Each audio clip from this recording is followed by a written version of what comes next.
విషపు జలాలు తీసుకునేసరికి వారందరూ కూడా ఆ విషపు తాకిడికి తట్టుకోలేక సాధారణంగానే ఆ విషపు తాకిడి తట్టుకోలేక వృక్షాలు అవన్నీ కూడా ఎండిపోతున్నాయి. పైన ఎగిరేటటువంటి జీవరాశులన్నీ కూడా నేల మీద పడుతున్నాయి. ఇక ఈ గోవులు తర్వాత గోపాలురేమో ఆ విషపు నీటిని తాగేసరికి మూర్ఛని కోల్పోయి మరణించారు. వారిని ఏం చేశాడు భగవంతుని యొక్క కృపా కటాక్షములు అనేటటువంటి అద్భుతమైన అమృతమయమైనటువంటి దృక్కులు ఒక్కసారి వాళ్ళ మీద ప్రసరించగానే వాళ్ళు తిరిగి జీవాన్ని పోసుకున్నారు. ఆనందోత్సాహాలతోటి మునుపు ఎప్పుడూ కూడా ఆ ఆనందాన్ని వాళ్ళు చవి చూడలేదు. అంతటి ఆనందాన్ని వాళ్ళందరూ కూడా అనుభవించి ఉన్నారు. ఇది గత దశకంలో.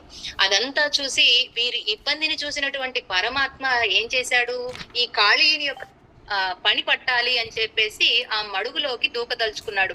ఇందాక మనం చెప్పినట్లుగా భగవంతుని యొక్క పాద స్పర్శ ద్వారానే ఆ విషం అంతా కూడా వెలుపలికి వస్తుంది. కాబట్టి కాళీయుడి పణముల మీద నాట్యం చేయడానికి సిద్ధమయ్యాడు. ఒక్కసారే ఊరుకుంటుందా మరి? అంత అహంకారంతో మదంతో ఉన్నటువంటి విషగర్వంతో ఉన్నటువంటి ఆ సర్పము ఏం చేసింది, అథవారిణి ఘోరతరం ఫణినం.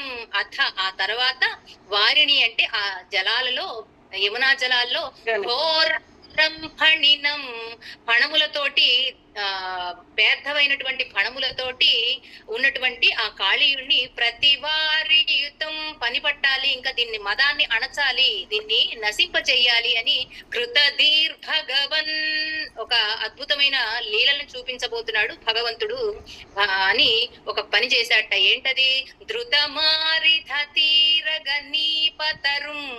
నీపతరుం అంటే వేప చెట్టు. ఆ వేప చెట్టుని ఎక్కి, ఎందుకంటే అక్కడ ఉన్నటువంటివి అన్ని కూడా నశించిపోయాయి, మధ్యలోకి వెళ్ళాలి, ఆ జలాల మధ్యలోకి వెళ్ళాలి అంటే ఏం చెయ్యాలి? భగవంతుడు ఆలోచించాడు. సరే, అక్కడ దగ్గరలో ఉన్నటువంటి ఒక వేప చెట్టు ఎక్కాలి, ఎక్కి మధ్యలోకి దూకాలి అని నిశ్చయం చేసుకున్నాడు. లోపలికి వెళితే గాని ఆ కాళీయుడు పని పట్టడానికి వీలుండదు. విషమారుత శోషిత పర్ణచయం.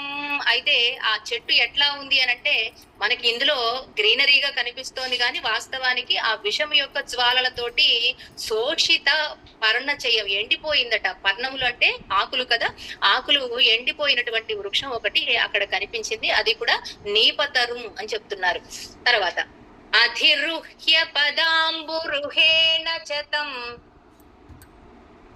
పదాంబురుహేణ, పద అంబురుహములు అంటే కమలములు.